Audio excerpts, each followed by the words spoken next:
about why I think that teaching kids and being life coach, having kids have personal life coaches is so incredibly important about what they can learn, how it can help, how it's going to make them more successful, and not only now, but right on through to their adult lives, and the changes and the abilities, the belief in oneself.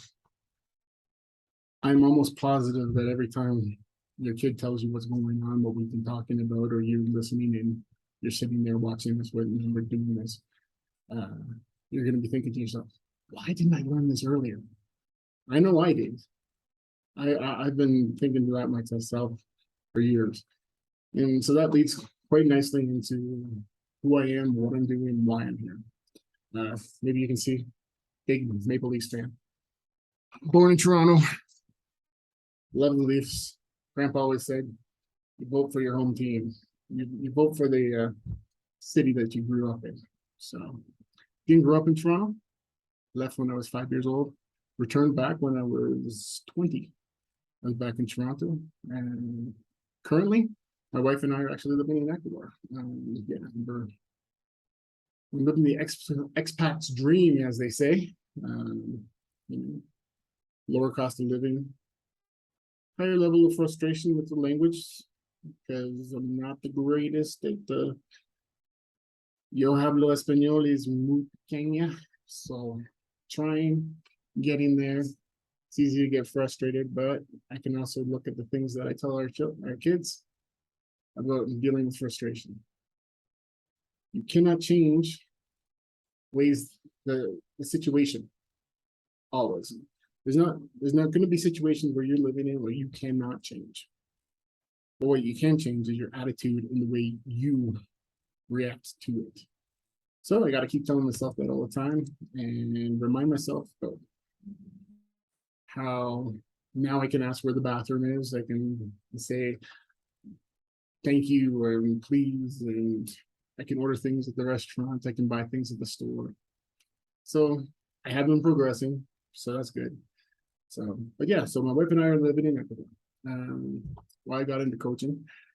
I got into coaching because I'd say about 5.5 years ago, I had a panic attack that was so incredibly bad that I thought that the walls were caving in, my heart was pounding. I literally, honestly thought that I was having a heart attack. Went to the hospital and they're like, no heart attack, but you may want to see your doctor. So called the doctor, finally laid it out on the table, told them the mood swings that I was having, told them all about how angry I was all the time. I was always yelling and screaming and picking fights with people and picking fights with my wife. You know, definitely an embarrassing moment having to tell my doctor about this, having to tell my doctor how much I was afraid of telling him that I had problems because we were trying to adopt at the time. We were going through the Children's Aid Society. And unfortunately, that didn't work out. But, you know, I got the medications that I needed. That motivated me to get more exercise and to start doing things. I lost like over 50 pounds, things like that. But the doctor recommended that I go see a psychiatrist. And so I went to the psychiatrist, and the psychiatrist told me that I had survivor's guilt because people that I knew had been abused as children, kids in the neighborhood and things like that. Yeah, there was some sexual abuse, and you know, it was pretty awful. And the kids were traumatized, the kids were upset, the kids were hurting, you know. But most of the parents really didn't understand what was going on. Nobody really knew, you know. When the kids would go talk to doctors and stuff like that, they'd shut up and they wouldn't say anything, so the doctors couldn't really say anything. So now here I am, almost 40 years old, and I'm having this panic attack and going to the shrink, and the shrink says, you have survivor's guilt. So you dealt with this trauma and it didn't happen to you, so it happened to all these other people. So now you feel guilty about that. And I think you should see a physiotherapist. No, my apologies. A psychotherapist to help me work through this trauma. So she sent me to a person, and my goodness, he was amazing.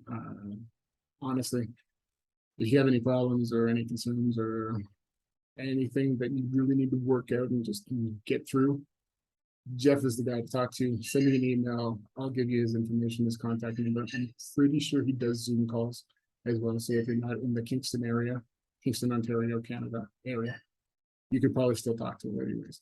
But guy is amazing, absolutely amazing. And so after almost 2 years of therapy, of going back to him and everything, well, after a few months of going to therapy, we realized that it wasn't survivor's guilt. It was PTSD because I had been abused as well. Yeah. So it took almost 2 years before the point where I came to the point where I was able to say to myself, I forgive you, Shem, because none of this was your fault. You're an 8-year-old kid being forced to do things that you didn't want to do. But you're being told that your family's going to get killed, and it's going to kill your parents, it's going to kill your sister, it's going to kill anybody close to you, your dog, if you don't do what I say. And if you tell anybody, I'm going to kill them. So that wasn't on me, Everybody has a level of responsibility that they need to take account for, but the responsibility level that an 8-year-old child has in comparison to a man is negligible, if any, right? So it's not my fault. So all this time I thought I'd been being a coward. I thought that I was a complete wuss, that I was allowing people to take advantage of me, and I just didn't have the courage to stand up and say anything. But then I realized, to the mind of an 8-year-old child, being told that if you tell anybody, everybody you love is going to die, that's actually bravery, and that's commendable. But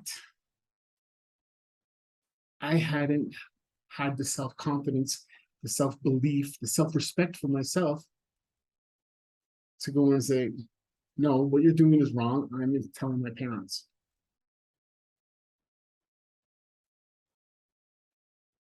So anyways, after being helped by Jeff for a couple of years, we got to that point where I was able to forgive myself. I was able to let go of the shame and the anger and the frustration. There was a lot of tears in those sessions. I'm probably sure I went through quite a few boxes of tissues on Jeff's desk. But yeah, no, I really, really felt better. And I wanted to help you. I had the opportunity to leave my job with a really nice severance package, so I took it. With the full intent and goal of helping other people who have been abused as children. But you know what?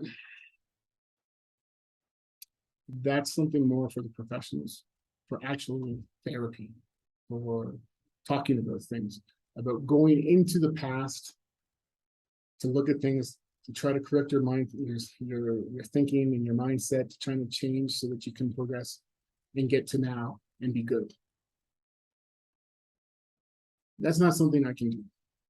I haven't gone back, I haven't gone to school, I don't have the psychiatry degree. But what I do have is a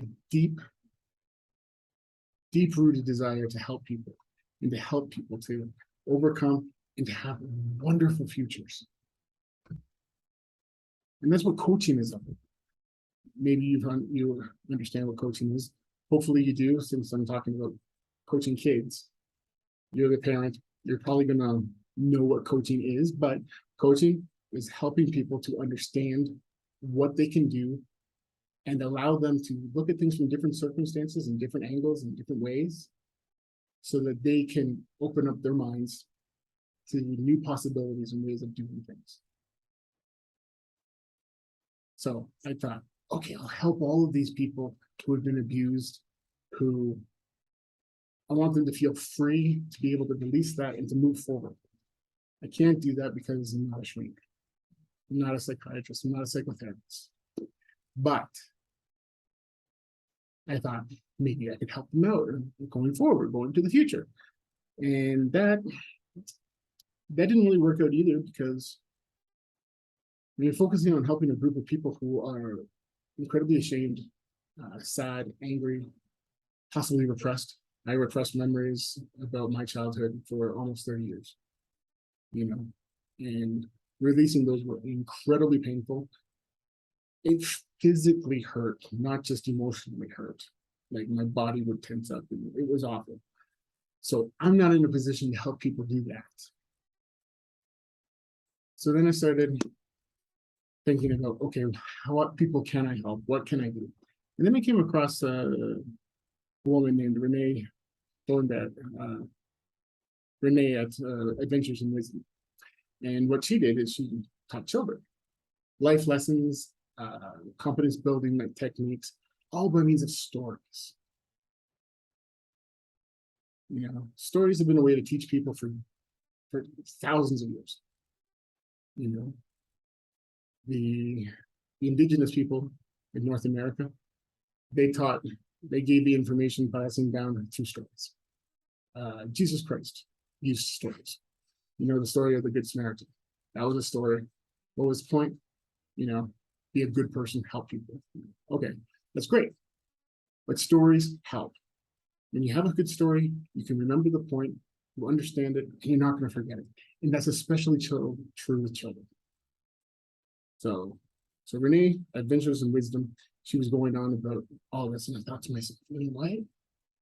If I was able to help kids get that self-confidence, that self-respect, and the belief in themselves that they can trust themselves to make the right decision and tell mom and dad when something bad is going on. To have made the decision beforehand, before being offered drugs or sex or cigarettes or drinking alcohol, which is happening at younger and younger ages. It's just, used to think, oh, it's only in high school. It's getting lower and lower. Those things are impacting our children at younger and younger ages, like 12, 11, 10. It's like, wow. So if we could have our children, if we could teach our children beforehand, what are you going to do in those situations? Why are you going to do what you decided in those situations? And help them by telling them stories. They're going to be able to remember. And that is so incredibly important and awesome at the same time. So anyways, so that's the reason why I want to teach. I want to be a teacher and help kids via being a life coach for children. Helping them to get those skill sets so that they're going to be able to just skyrocket. And to me, most importantly, they're never going to have to go through that anger and frustration and rage and not knowing and questioning themselves all the time because they don't understand what's going on and why they feel this way. Because they were never put into a situation that they couldn't handle, and they were always able to go and ask for help, get mom and dad's assistance, get the teachers, whatever. All these things have to be taught, and all these things can be learned. We can't give self-confidence to our children, but we can teach them how to build that self-confidence up in themselves. So anyways, so that's me, Shem Spillane, Shem Spillane Coaching, Kids Life Coach, certified life coach at gmail.com. And yeah, thanks for listening again.